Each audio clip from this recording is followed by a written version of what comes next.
Bonjour à tous, on se retrouve aujourd'hui pour la dernière partie de ce chapitre 2 qui porte principalement sur le champ d'application de la TVA. Sur les séances précédentes, nous avons déjà présenté les mécanismes de base de la TVA avec le principe de collecte de TVA sur les ventes et de déductibilité de la TVA sur les achats. Nous avons vu comment se calculer la TVA en appliquant un taux à une base imposable et puis on a fait différentes applications à la fois sur la traduction comptable de l'enregistrement de la TVA, mais également sur l'enchaînement d'opérations qui vont créer de la valeur ajoutée et qui montrent que la TVA revient bien à calculer un impôt sur la valeur ajoutée, c'est-à-dire la richesse créée par les entreprises. Ensuite, on a défini deux éléments du champ d'application de la TVA, puisque lorsque l'on définit le champ d'application d'un impôt, on doit définir les personnes imposables, les opérations imposables et la territorialité de l'impôt. Nous avons déjà abordé le cas la définition des personnes assujetties à la TVA, les opérations imposables, et aujourd'hui, on va développer la territorialité de la TVA. Avant de commencer, ce serait bien de voir si vous avez bien compris la séance dernière. J'aimerais juste là que vous recherchiez un petit peu dans votre cours parce que vous êtes à distance. Dites-moi, la TVA collectée, c'est sur les ventes ou c'est sur les achats? Et la TVA déductible, c'est quoi? On peut considérer que c'est une dette ou une créance? Et quand il y a plus de TVA collectée que de TVA déductible à la fin du mois, qu'est-ce qu'il faut faire? Allez chercher dans votre cours ces réponses si vous ne les connaissez pas parce que ça c'est important. Ensuite, j'aimerais que vous relisiez la définition d'une personne assujettie à la TVA. Qu'est-ce que c'est qu'une personne assujettie? Dans quel cas on est assujetti, dans quel cas on ne l'est pas? Et quelle est la conséquence pour ça, d'être assujetti? Qu'est-ce que ça veut dire concrètement qu'on est assujetti? Et puis pour finir, je voudrais que vous me trouviez un exemple d'opération exonérée. Ça, c'est pour le cours de la dernière fois. Donc aujourd'hui, je vais aborder la territorialité de la TVA. La territorialité délimite l'application de la TVA dans un espace géographique. Donc l'idée c'est de savoir, cette TVA, là, au taux français, on a 4 taux français, est-ce qu'on l'applique uniquement sur le territoire français? Est-ce qu'on va éventuellement l'appliquer lorsque l'on exporte? Parce que parfois on vend à l'étranger, donc quand on exporte, est-ce qu'on applique le taux de TVA français? C'est ce type de question en fait qu'on va se poser. Donc en matière de TVA, sachez qu'il faut distinguer 3 espaces territoriaux qui sont des espaces fiscaux, qui ne sont pas des espaces qui sont forcément liés à l'espace géographique. Et cela va impliquer des obligations différentes. On va distinguer le territoire français, le territoire intracommunautaire et le territoire extracommunautaire. Pour le territoire français, on considère que le territoire français comprend la France métropolitaine et la Corse, mais il y a déjà certaines exceptions en Corse avec certaines particularités de taux. Ça comprend également la principauté de Monaco, les eaux territoriales. Ça ne comprend par contre pas la principauté d'Andorre, qui est vers l'Espagne, pour ceux qui connaissent.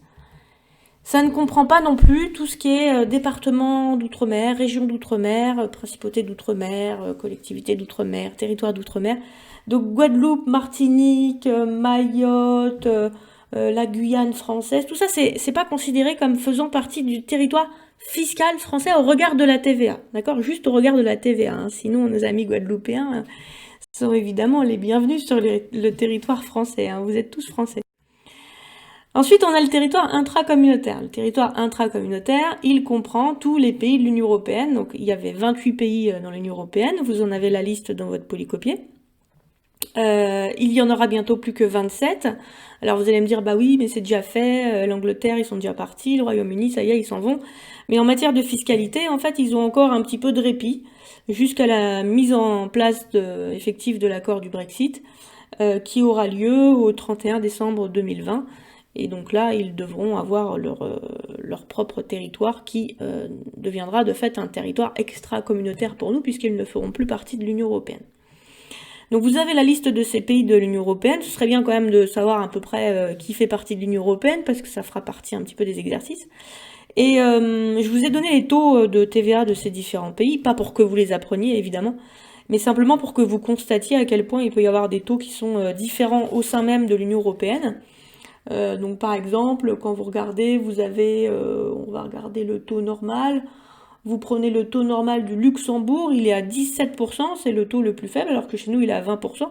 Donc c'est pour ça que certaines personnes vont des fois aller au Luxembourg, ils vont aller acheter une voiture au Luxembourg, comme ça ils auront un petit peu moins de TVA à payer, et puis ensuite ils vont la ramener sur le territoire français, mais ils vont faire leur achat directement là-bas. Donc il y en a qui essayent de profiter en fait du fait que le taux de TVA est un petit peu plus bas au Luxembourg. Et donc on a des taux qui peuvent être différents, hein. Donc sur le taux normal ça va de 17 jusqu'à 27%, donc 27% ça va être quand même élevé, hein, c'est pour l'Irlande. Et puis pareil pour les taux réduits, hein, on a des taux réduits qui vont de 5,5, on a 5, et puis ça peut monter quand même à 12%, 13,5, même 18% pour la Hongrie, qui a un des taux de TVA donc les plus élevés. Ça c'est pour votre culture générale. Ensuite, il y a le territoire extra-communautaire, donc c'est ce qui ne fait ni partie de la France, ni partie de l'Union européenne en matière fiscale, hein, attention, puisque la France, il ne faut pas considérer le territoire géographique, mais le territoire fiscal. Donc le territoire extra-communautaire comprend les pays non membres de l'Union européenne, et puis évidemment certains territoires, des POM comme DOM-ROM que j'ai évoqué tout à l'heure, qui sont considérés comme des territoires d'exportation. Voilà, c'est à peu près tout. Sachez quand même que la Guadeloupe et la Martinique donc, sont considérés comme territoires d'exportation par rapport à la France métropolitaine. Ils appartiennent en fait à un marché qui est autonome qui s'appelle le marché des Antilles. Et là-bas, en fait, il y a des spécificités de taux. Vous avez un taux normal de TVA qui n'est pas à 20% mais à 8,5%. C'est censé compenser un petit peu le fait qu'aux Antilles, il y a des frais de transport qui sont assez importants pour acheminer les marchandises. Et donc le fait de taxer un petit peu moins les éléments, notamment les biens de grande consommation, ça fait que c'est plus accessible pour les habitants. Alors pour définir les règles de territorialité de la TVA, il va falloir distinguer ce qui s'applique aux livraisons de biens, aux ventes de biens, et ce qui s'applique aux livraisons de services. On va commencer par les ventes de biens, on va voir quelles sont les règles de territorialité. Donc les ventes de biens meubles, je ne parle que des meubles et pas des immeubles, parce que pour les immeubles, il y a des règles qui sont spécifiques, qu'on n'abordera pas cette année. Le critère d'imposition en matière de TVA pour les biens, c'est le lieu de livraison et donc le pays de destination. Ça veut dire quoi? Ça veut dire que quand vous faites un échange entre la France et un autre pays, on calcule la TVA dans le pays de destination. Concrètement, il peut se passer 3 types d'opérations, considérant une entreprise française qui a des échanges avec une autre entreprise française. Comment est-ce qu'on qualifie cette opération? Lorsqu'une entreprise française achète à une autre entreprise française, on qualifie cette opération d'achat interne. Forcément, le territoire de destination, dans ce cas-là, c'est la France. L'opération est imposable en France. On va calculer la TVA qu'on va mettre sur la facture. Inversement, quand une entreprise française vend à une autre entreprise française, alors on qualifie cette opération de vente interne et évidemment, l'opération est également imposable en France. Ça se complique quand on a des opérations avec des pays membres de l'Union européenne ou des pays qui font partie du territoire extra-communautaire. Lorsque une entreprise française fait un achat à une entreprise membre de l'Union européenne, on appelle ça une acquisition intra-communautaire. Et dans ces cas-là, il faut considérer le pays de destination. Donc le pays de destination, lorsqu'on achète à l'étranger, c'est la France, puisque c'est là qu'arrivent les marchandises qui ont été commandées. Et donc, c'est imposable en France. Ça veut dire que la TVA sera calculée sur le territoire français. Donc la facture que l'on va recevoir, elle sera une facture sur laquelle il n'y aura pas de TVA, et en France, on calculera la TVA au taux français. Inversement, lorsque l'entreprise française vend à une entreprise membre de l'Union européenne, ou membre du territoire intracommunautaire, on appelle ça dans ces cas-là une livraison intracommunautaire, et l'opération n'est pas imposable en France, elle sera imposable dans le pays de destination, qui sera le pays membre de l'Union européenne. Donc la facture que l'on enverra à l'étranger sera une facture sur laquelle il n'y aura pas de TVA. Et ça sera à eux de se débrouiller pour calculer la TVA au taux de leur pays. Enfin, lorsque l'entreprise française a des relations commerciales avec une entreprise qui fait partie du territoire extra-communautaire, lorsqu'elle achète, on appelle ça, quand on achète à l'étranger hors du territoire de l'Union européenne, ça s'appelle comment? Ça s'appelle une importation, et le pays de destination est alors la France, donc ça se passe comme pour l'acquisition intra-communautaire, l'opération sera imposable en France, puisque le pays de destination, dans ce cas-là, est la France. Ça veut dire que c'est en France qu'on va calculer la TVA, mais que quand on importe, on reçoit une facture sur laquelle il n'y a pas de TVA. Et enfin, lorsque l'entreprise française vend à une entreprise qui fait partie du territoire extra-communautaire, eh bien on appelle ça, l'inverse d'une importation, c'est une exportation. Et dans ces cas-là, l'opération sera imposée dans le pays de destination, donc dans le pays hors de l'Union européenne. L'opération ne sera pas imposable en France. Ça veut dire que la facture qu'on enverra à l'étranger sera une facture sur laquelle il n'y aura pas de TVA. Et ce sera à eux de calculer la TVA au taux de leur pays quand ils recevront la facture. On va développer un petit peu plus ces règles et on va reprendre les principes applicables aux échanges en France, même si ça a déjà été vu en début de chapitre, ça permettra de faire un petit rappel. La livraison d'un bien de France en France, c'est une opération qu'on qualifie d'interne, donc c'est pour ça qu'à chaque fois je vais vous demander de qualifier achat interne, vente interne, et vous devrez même préciser si c'est un achat interne de biens ou un achat interne de services, puisqu'on verra tout à l'heure que les règles en matière de services seront pas toujours les mêmes, notamment en matière de reversement de TVA. Donc, dès lors que les entreprises françaises font des opérations qui sont dans le champ d'application de la TVA, alors l'opération est imposable en France. Considérons une entreprise française qui vend à une autre entreprise française. Donc, il y a de la TVA sur cette opération. Cette TVA est-elle déductible ou collectée quand je vends à une autre entreprise? Eh bien, le vendeur facture de la TVA à son client, si bien sûr l'opération est dans le champ d'application et non exonérée, donc il faut bien que ça respecte les conditions qu'on a vues précédemment. Il collecte donc de la TVA, mais cette TVA ne lui appartient pas, il devra la reverser à l'administration fiscale. On appelle ça de la TVA collectée, c'est une dette envers l'administration fiscale. De son côté, l'acheteur, lui, donc il reçoit une facture sur laquelle il y a de la TVA, mais cette facture, donc s'il s'agit d'une entreprise française et pas d'un consommateur final, eh bien sur cette facture, la TVA qui apparaît, il aura le droit de se la faire rembourser par l'État. On appelle ça de la TVA déductible. Donc le client pourra déduire cette TVA si la TVA est déductible, évidemment, puisqu'on verra qu'il y a des conditions à respecter pour que la TVA soit déductible. On continue avec les principes applicables aux échanges intracommunautaires. Le principe au niveau de l'Union européenne, c'est que pour les livraisons de biens en Union européenne, il n'y a pas de passage en douane, puisque les douanes ont été supprimées. L'imposition du bien est donc réalisée dans le pays de destination, comme on l'a dit tout à l'heure, au taux en vigueur dans ce pays, à condition simplement que le client fournisse son numéro d'identification à la TVA. En fait, le client doit systématiquement prouver qu'il est une entreprise. Sinon, l'opération est imposable dans le pays d'origine. Les entreprises doivent en plus remplir ce qu'on appelle une déclaration d'échange de biens. Alors, c'est quoi ce numéro d'identification à la TVA? C'est un numéro qu'on va vous fournir en fait dès lors que vous êtes immatriculé au registre du commerce et des sociétés. Vous aurez un numéro d'identification que vous devrez en fait faire systématiquement apparaître sur vos factures. Donc en fait, il apparaît par défaut sur vos factures. Si vous n'êtes pas en mesure de le fournir, en fait, c'est que vous n'êtes pas une entreprise probablement assujettie et donc vous êtes considéré comme un particulier. Et si vous êtes considéré comme un particulier, alors vous êtes considéré comme un consommateur final. Et donc dans ces cas-là, on impose le bien dans le pays de départ, au taux du pays de départ.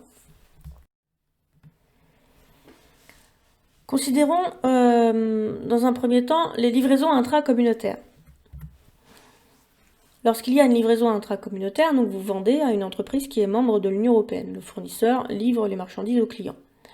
On a dit, la règle, c'est qu'on calcule la TVA dans le pays de destination. Lorsque vous faites une livraison intracommunautaire, quel est le pays de destination? Eh bien, c'est l'entreprise membre de l'Union européenne. Ça veut dire que lorsque vous allez vendre aux pays membres de l'Union européenne, vous ne mettrez pas de TVA sur votre facture. Vous allez envoyer une facture hors taxe et vous ne collecterez pas de TVA. Ceci a une condition que j'ai évoquée précédemment, c'est que le client soit une entreprise et que ce client soit en mesure de vous fournir son numéro d'identification à la TVA. Ce qui nous donne, si l'entreprise vendeuse, à savoir le fournisseur, a bien reçu le numéro d'identification de l'entreprise acheteuse, c'est-à-dire le client, alors l'entreprise vendeuse envoie une facture sur laquelle il n'y a pas de TVA. L'entreprise vendeuse ne collecte pas de TVA, mais l'acheteur, qui fait partie de l'Union européenne, sera taxé dans son pays, au taux de son pays. Mais si l'entreprise vendeuse, à savoir le fournisseur, n'a pas reçu le numéro d'identification de l'entreprise acheteuse, c'est-à-dire du client, ça veut dire que peut-être le client n'est pas une entreprise, ou que le client n'a pas le bon statut juridique. Et bien dans ce cas-là, on considère que le client n'est pas une entreprise. Et donc, on lui envoie une facture comme si c'était un client français. On lui envoie une facture sur laquelle il y a de la TVA et sur laquelle on collecte de la TVA. Donc l'entreprise facture TTC au taux de son pays, ça veut dire que l'entreprise française va facturer avec le taux de TVA français sur la facture. Prenons le cas inverse, c'est l'entreprise française cette fois-ci qui achète. Attention, on ne parle pas d'achat, mais on parle d'acquisition intracommunautaire. Vous devez apprendre les termes. Au niveau interne, c'est achat interne, vente interne. Au niveau communautaire, c'est acquisition intracommunautaire, livraison intracommunautaire. Concrètement, donc l'acquisition intracommunautaire, les marchandises, si je considère que c'est des marchandises évidemment, mais on va faire ça pour simplifier, partent de l'entreprise membre de l'Union européenne et arrivent chez vous. Le pays de destination, c'est où alors ? Eh bien, c'est l'entreprise française. Et on a dit que la TVA doit être calculée sur le pays de destination. Du coup, il va y avoir également deux possibilités. Soit l'entreprise acheteuse, c'est-à-dire l'entreprise française, a bien communiqué son numéro d'identification à l'entreprise vendeuse. Et dans ce cas-là, c'est la situation inverse de tout à l'heure, puisque vous vous retrouvez en tant que client, eh bien l'entreprise acheteuse va recevoir une facture sur laquelle il n'y a pas de TVA, puisque l'entreprise membre de l'Union européenne envoie sur une facture sans collecter de TVA, et elle va être soumise, cette facture, à la TVA de la France, lors de la déclaration de TVA. Mais en fait, c'est une TVA un petit peu particulière, parce qu'il n'y a pas de douane. Normalement, avant, on payait la TVA en douane, mais comme c'est un achat, la TVA sur les achats, elle est déductible. Donc là, en fait, on procède à ce qu'on appelle l'auto-liquidation de la TVA. Ça veut dire qu'on reçoit une facture sur laquelle il n'y a pas de TVA, mais on écrit sur la facture TVA due, donc comme si on devait la payer à l'État, mais elle devient également déductible parce que c'est la TVA sur les achats. Sauf si elle n'est pas déductible parce qu'on verra que sur certains achats, la TVA n'est pas déductible. D'accord ? Ça veut dire qu'elle est due et déductible, donc elle s'annule. Et vous allez me dire, mais à quoi ça sert de faire ça ? On la doit à l'État, mais l'État, il nous la rembourse immédiatement. Eh bien, ça sert à deux choses. D'une part, ça sert à ce que, au niveau statistique, on soit en mesure d'évaluer le montant des échanges intracommunautaires grâce aux déclarations de TVA qu'on va faire. Et la deuxième chose, c'est que normalement, elle est due et déductible, donc on la doit à l'État et l'État nous la rembourse, mais dans certains cas, l'acquisition que l'on a faite ne justifie pas le fait de se faire rembourser parce que l'achat que l'on a fait ne correspond pas à l'intérêt de l'entreprise, et dans ces cas-là, l'État refuse de nous rembourser. Donc, la plupart du temps, elle est due et déductible, mais quand on ne respecte pas les conditions de déductibilité, elle est due, mais elle n'est pas déductible. Deuxième possibilité, vous, entreprise française, vous avez oublié de communiquer votre numéro d'identification à l'entreprise vendeuse. Ou alors, vous n'êtes pas une entreprise, mais vous êtes un particulier. Eh bien, dans ce cas-là, puisque vous n'avez pas communiqué à votre fournisseur votre numéro, il n'a pas moyen de savoir que vous êtes une entreprise, et donc il va vous considérer comme un client de son pays. Et donc, il va vous faire une facture avec la TVA de son pays. Donc l'entreprise acheteuse reçoit alors une facture avec la TVA du pays vendeur, et en plus, vous ne pourrez pas vous faire rembourser cette TVA. La TVA sera non déductible. Enfin, voyons les dernières situations, donc les principes applicables aux échanges extra-communautaires. Ensuite, on fera des applications pour vérifier que vous comprenez bien dans quelle situation on est. On prend une entreprise française qui vend des marchandises à une entreprise qui ne fait pas partie du territoire intra-communautaire. Alors, donc le pays de destination se retrouve dans le pays de l'Union européenne. Donc, on relève du coup du régime des exportations. Pour les exportations, les opérations ne sont pas imposables en France, mais les opérations sont imposables dans le pays de destination. Ça veut dire que l'entreprise française envoie une facture sur laquelle il n'y a pas de TVA, et le pays qui reçoit la facture, comme le Brésil par exemple, il va calculer la TVA au taux de son pays. On dit que les exportations de biens sont exonérées, c'est ce qu'on a vu dans les opérations exonérées sur la partie précédente, ou plus exactement, on dit qu'elles sont taxées au taux zéro, parce que normalement, quand on ne collecte pas de la TVA sur ses ventes, on n'a pas le droit de déduire la TVA sur ses achats, mais là on fait une vente à l'étranger, on dit qu'elles sont taxées au taux zéro, et on aura le droit quand même de déduire la TVA sur nos achats. Les exportateurs peuvent également, sous certaines conditions, acheter ce qu'on appelle en suspension de TVA, des biens destinés à l'exportation. Ce cas sera évoqué sur les TD, je vous ferai un petit schéma pour expliquer ce cas particulier. Si on est dans le dernier cas, donc le cas où l'entreprise française achète à une entreprise hors de l'Union européenne, dans ces cas-là, le pays de destination, c'est la France, et donc la TVA sera calculée où? En France. Donc on voit bien le pays de destination avec les marchandises qui arrivent. Donc normalement, quand on a un régime d'importation, on doit passer par la douane. Il y a un passage en douane quelque part, et normalement c'est à la douane qu'on paye à la fois les droits de douane et la TVA. Dès qu'on arrive à la douane, pouf, TVA due à l'État français. Donc le fournisseur étranger vous envoie une facture sur laquelle il n'y a pas de TVA, et dès que ça passe en douane, pouf, on vous demande de payer la TVA française. Et la TVA deviendra ensuite déductible dans la déclaration de TVA si on respecte les conditions de déductibilité. Mais depuis 2015, il y a une option possible pour l'auto-liquidation de la TVA. Autrement dit, pour faire la même chose que pour les acquisitions intracommunautaires. Donc il faut pour cela faire une lettre d'option au service douanier. Et en cas d'option, alors on ne paye plus la TVA en douane, mais on peut directement la reporter sur la déclaration de TVA en faisant comme pour les acquisitions intracommunautaires. On dit qu'elle est due et déductible. Donc on n'a pas en fait l'avance de trésorerie à faire au niveau de la douane pour se faire rembourser après. Parce que la trésorerie, c'est un petit peu ce qui compte dans l'entreprise. Et quand elles sont obligées de débourser la TVA sur leurs achats, eh bien ça leur fait finalement un manque à gagner. Pas un manque à gagner dans le sens où elles vont pas s'appauvrir parce que c'est de la TVA qu'elles vont récupérer. Mais en tout cas, il y a un décalage de trésorerie qu'elles doivent financer et qui est problématique pour elles. Donc là, quand on opte pour l'auto-liquidation, eh bien, il n'y a plus de décalage de trésorerie. On n'a plus à faire l'avance de TVA pour se faire rembourser ensuite. Alors, on va mettre tout ça en application avec l'entreprise Dorset. L'entreprise Dorset, elle est installée à Paris, elle vend et elle répare des meubles. Elle a opté pour l'auto-liquidation de la TVA exigible sur les importations. Elle a réalisé les opérations suivantes en octobre de l'année N. La TVA est au taux normal puisqu'on est sur des meubles. Et les meubles, c'est soumis à un taux de TVA à 20%. Considérons tout d'abord l'opération petit a, vente de meubles à une entreprise française pour 6 000 € hors taxe. Je vous demande d'abord de me qualifier la nature de cette opération. Est-ce que c'est un achat interne, une vente interne, une acquisition intracommunautaire, une livraison intracommunautaire, une importation ou une exportation? Alors, puisque Dorset est installée à Paris et qu'elle vend à une entreprise française, cette opération correspond à une vente interne et on précise de biens, parce qu'il faudra faire la distinction avec les services. Du coup, y a-t-il de la TVA sur la facture que l'on adresse au client? Eh bien oui, il y a de la TVA, et cette TVA, pour le vendeur, elle est considérée comme étant collectée. Pour un montant de, on fait base imposable multipliée par 20%, 6 000 € fois 20%, ça va nous donner TVA collectée égale 6 000 fois 20%. Donc il y a de la TVA sur la facture, ça veut dire qu'il y aura un montant TTC à payer, et TVA collectée égale 1 200. On continue avec le petit b.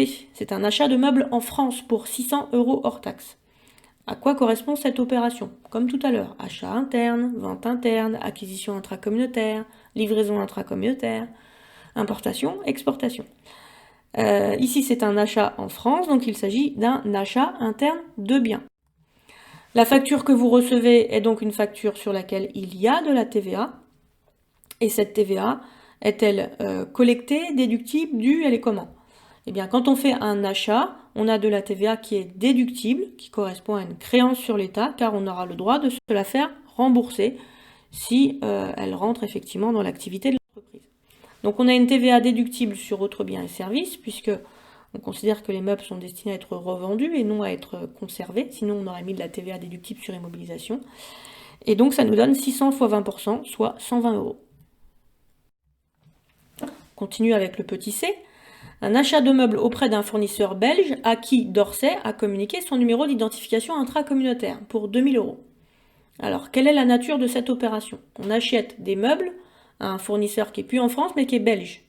La Belgique fait partie de l'Union européenne. On a fait un achat. Il s'agit donc d'une acquisition intracommunautaire. Quand on fait une acquisition intracommunautaire, la facture que l'on reçoit comporte-t-elle au départ de la TVA? Eh bien non, le vendeur nous envoie une facture sur laquelle il n'y a pas de TVA. Donc on reçoit une facture qui est hors taxe. Et c'est l'entreprise Dorset qui devra procéder à ce qu'on appelle l'auto-liquidation de la TVA. Donc il va écrire sur sa facture qu'il a de la TVA qui est due à l'État français et qu'elle devient également déductible. Et il va la calculer et il va la reporter sur sa déclaration de TVA.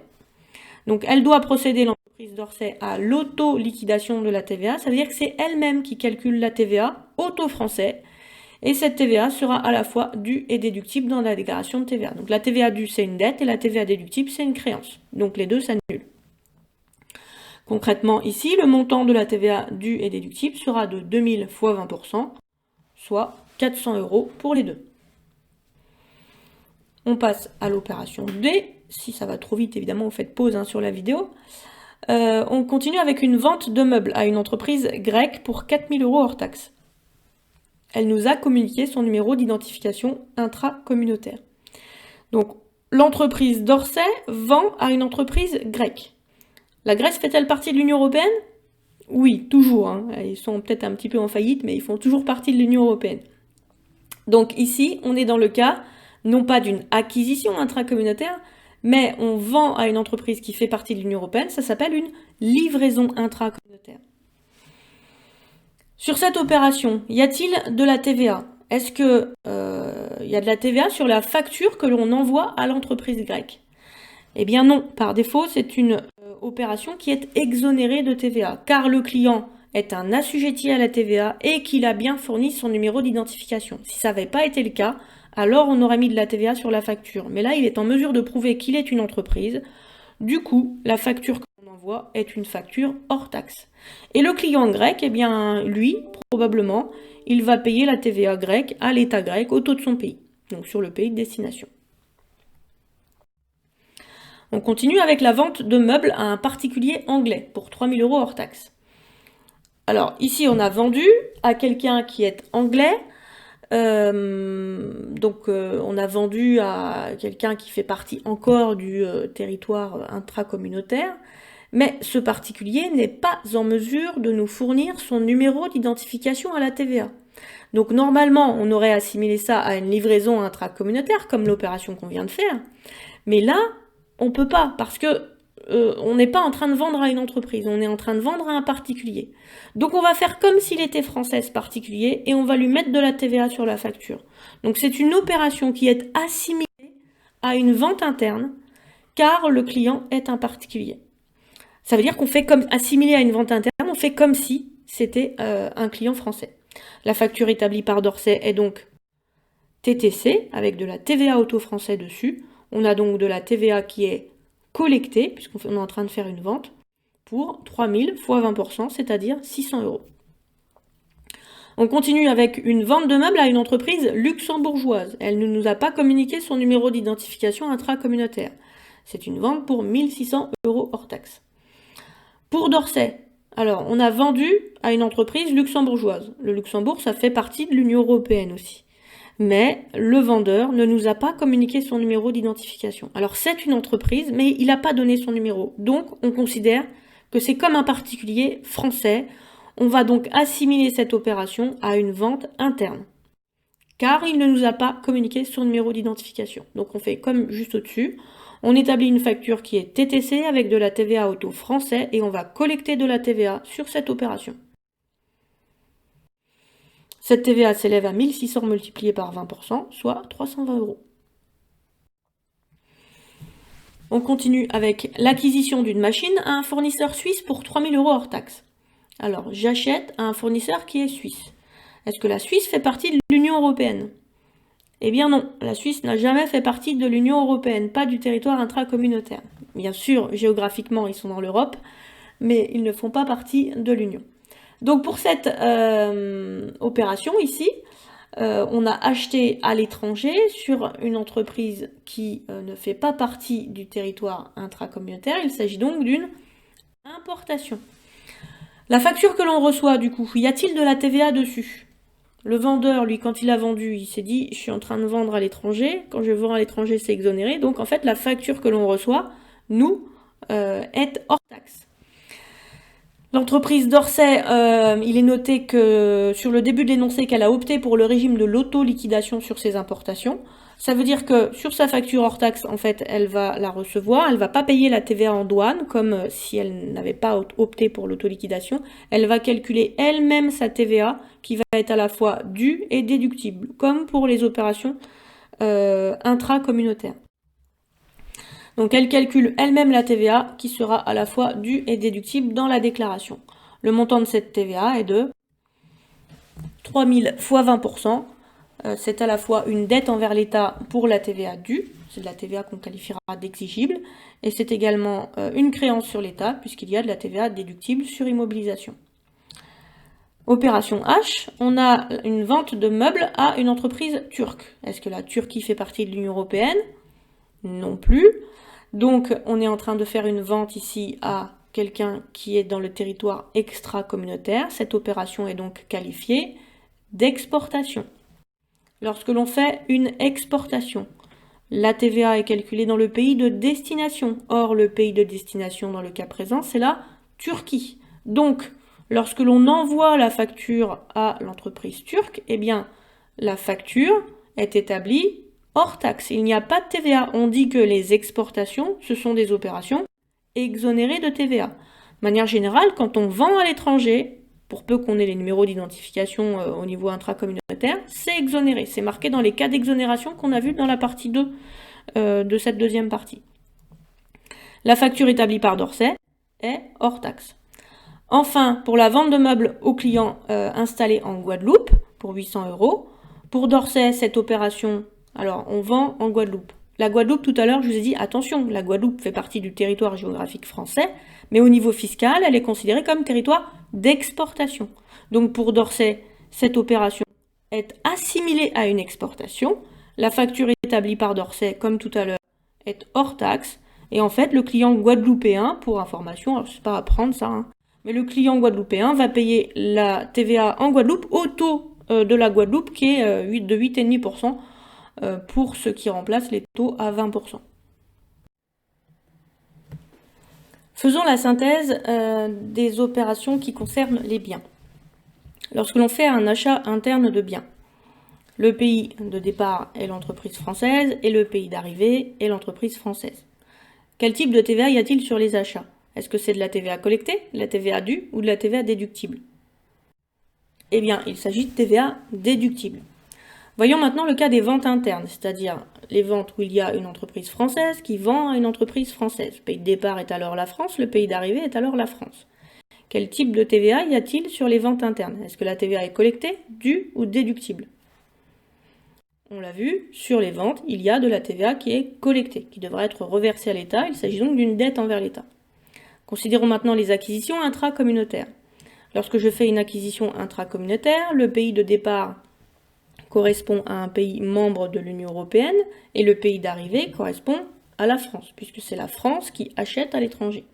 Sur ces acquisitions intracommunautaires, la facture que l'on reçoit est généralement hors taxe, si on a bien communiqué notre numéro d'identification, et on va procéder à l'auto-liquidation de la TVA qui sera à la fois due et déductible. Pour les livraisons intracommunautaires, vous vendez à un pays membre de l'Union européenne. Le pays de départ est alors la France, le pays d'arrivée est alors un pays membre de l'Union européenne. Pour tout ce qui concerne les ventes à l'étranger, pour peu que votre client ait bien communiqué son numéro d'identification à la TVA, on a des opérations qui sont exonérées. Donc là, je n'ai rien mis sur la ligne. Vous pouvez mettre opération exonérée si vous avez envie sur l'ensemble de la ligne. Ça veut dire qu'il n'y aura pas de TVA. Pour les importations, quand on achète à un pays non membre de l'Union européenne et que l'entreprise a bien opté pour le régime de l'auto-liquidation, on applique les mêmes règles que pour l'acquisition intracommunautaire. Le pays de départ est hors de l'Union européenne, le pays d'arrivée est la France, on calcule la TVA dans le pays de destination, c'est-à-dire en France. La facture que l'on reçoit en France ne comporte pas de TVA, mais on va procéder à l'auto-liquidation. Donc quand on va recevoir la facture, on va calculer nous-mêmes la TVA qui sera à la fois due et déductible. Enfin, pour les exportations, le pays de départ, c'est la France. On vend à un pays à l'étranger hors de l'Union européenne. Donc le pays d'arrivée, c'est un pays hors de l'Union européenne. Et il n'y a pas de TVA sur les exportations, car ce sont des opérations qui font partie de la liste des opérations exonérées de TVA. La TVA est alors calculée dans le pays de destination, au taux du pays de destination. Voyons maintenant les principes applicables aux prestations de services. Alors de façon assez simple, on ne va pas rentrer trop dans les détails. Je vous l'ai dit, sur la TVA, il y a beaucoup de cas particuliers, donc on va juste voir les principales règles.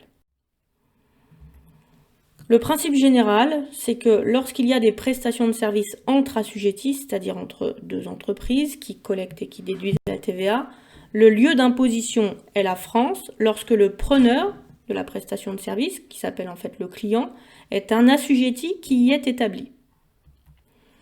Si les prestations de services sont fournies à des personnes non assujetties, donc par exemple à des particuliers, le lieu d'imposition est la France si le prestataire, c'est-à-dire le fournisseur, y est établi. Il y a des exceptions. Il y en a plein. Je vous en ai donné quelques-unes ici, avec par exemple les services des agences de voyage. Les services des agences de voyage sont taxables en France si l'agence de voyage y est établie. Les services se rattachant à un immeuble sont taxables au lieu de la situation de l'immeuble. Les prestations de transport des passagers sont taxables en France selon la distance qui y est parcourue. Effectivement, si vous avez un transport entre la France et l'Espagne, eh bien, vous avez votre train qui part de la France et qui arrive en Espagne, donc c'est une prestation de service, mais il y a une partie qui est faite en France et une partie qui est faite en Espagne. Et donc, on va avoir un montant de TVA qui va être versé à la France ou à l'Espagne en fonction de la distance qui va y être parcourue. Donc, c'est vraiment des choses très particulières. Ensuite, les activités culturelles, artistiques, sportives, scientifiques, éducatives, de divertissement ou similaires, telles que les foires à exposition, sont taxables en France si elles y sont matériellement exécutées. Les ventes à consommer sur place sont imposables en France lorsqu'elles y sont matériellement exécutées. Donc ça, c'est pour la restauration. Et les locations de moyens de transport de courte durée, de moins de 31 jours, sont imposables en France. Donc ça concerne les locations de voitures, les entreprises de location de voitures. Je ne vais pas vous demander d'apprendre par cœur ces exceptions, donc retenez juste le principe général avec les règles principales. Prestation de service entre assujettis, c'est la France lorsque le client est une entreprise qui y est établie. Et sinon, prestation à des non-assujettis, c'est le fournisseur que l'on doit regarder. Application simple parce qu'en fait je suis restée sur la France. L'entreprise d'Orsay effectue la réparation d'un meuble d'un particulier résidant à Paris pour 1 000 €. Donc cette opération, vu que d'Orsay est une entreprise française et qu'elle répare le meuble d'un particulier qui réside à Paris, on a une opération car d'Orsay, c'est-à-dire le prestataire, le fournisseur est établi en France, donc il faut juste donner la bonne justification. La facture est établie par d'Orsay et c'est une facture sur laquelle il y a de la TVA, donc vous aurez une facture TTC avec une TVA qui sera collectée puisqu'on est sur une vente de service, donc on collecte de la TVA sur cette vente de service pour 1 000 € fois 20%, c'est-à-dire 200 €. Une fois que l'on a enregistré toute notre TVA, donc on a identifié quel type de TVA on avait sur nos ventes, sur nos achats, eh bien on va devoir faire le point sur notre situation. On a déjà parlé de cela en début de chapitre. Il convient de faire la différence entre ce que l'entreprise doit à l'État et ce que l'État lui doit. Donc par rapport aux différents types de TVA qu'on a donnés là, il n'y a plus que TVA collectée et déductible, mais on a rajouté de la TVA due. La TVA due, il peut y en avoir sur les acquisitions intracommunautaires et sur les importations. Ces TVA dues sont des dettes envers l'État. Inversement, sur les achats, sur les acquisitions intracommunautaires et sur les importations, il y a de la TVA déductible. Cette TVA déductible constitue une créance sur l'État. Donc il conviendra normalement tous les mois, dans le régime normal, de faire la différence entre ce que l'entreprise doit à l'État et de ce que l'État lui doit. Deux situations sont possibles. Si elle a plus de TVA collectée et due que de TVA déductible, alors elle aura une TVA à décaisser, c'est-à-dire qu'elle aura une dette envers l'État. Ou inversement, si elle a plus de TVA déductible que de TVA collectée et due, alors dans ces cas-là, c'est l'État qui lui doit de l'argent, elle a une créance sur l'État, et on dit qu'elle a un crédit de TVA. Mettons cela en application avec notre entreprise d'Orsay. J'ai récapitulé dans ce tableau l'ensemble des TVA qui ont été ici soit collectées, soit dues, soit déductibles. Et j'ai fait une distinction entre la TVA déductible sur autres biens et services et la TVA déductible sur immobilisation. Donc vous avez le total pour la TVA collectée, due, déductible, et je vais vous demander de me dire si l'entreprise à la fin du mois d'octobre a une TVA à décaisser, qu'on appelle également TVA à payer, ou une TVA ou une créance de TVA, c'est-à-dire un crédit de TVA. Donc vous retrouvez par rapport aux couleurs précédentes la TVA collectée et la TVA due qui constituent des dettes envers l'État, et dans la partie droite, vous retrouvez les deux TVA déductibles qui constituent des créances sur l'État. Donc il convient juste d'additionner ce que l'on doit à l'État, d'additionner ce que l'État nous doit et de faire la soustraction. Ce qui nous donne ici, TVA collectée en octobre 2320, on ne fait que reporter, TVA du 1000, donc je fais 2320 plus 1000, et ensuite j'enlève les TVA déductibles, donc je fais moins 520, moins 600, et ça me donne 2200 €. Je trouve un solde de TVA qui est positif. Puisque ce solde de TVA est positif, ça veut dire qu'il y avait plus de dettes de TVA que de créances de TVA, et donc l'entreprise a une TVA à décaisser. Elle devra payer ces 2200 € à l'État. Voilà pour ce cours sur la territorialité. Vous avez plein d'exercices dans le chapitre 2, dans la fin du chapitre 2, qui portent sur cette territorialité. Il est important de bien maîtriser ces notions, puisqu'on va s'en resservir sur le chapitre 3, où on abordera l'exigibilité et la déductibilité de la TVA, c'est-à-dire la date à laquelle l'État est en droit de nous demander de reverser les sommes, et la date à laquelle on est en droit de demander à se faire rembourser la TVA déductible. Donc en attendant, faites bien tous les exercices consciencieusement et si possible en groupe à plusieurs, puisque ça permet de confronter vos avis. Bon courage!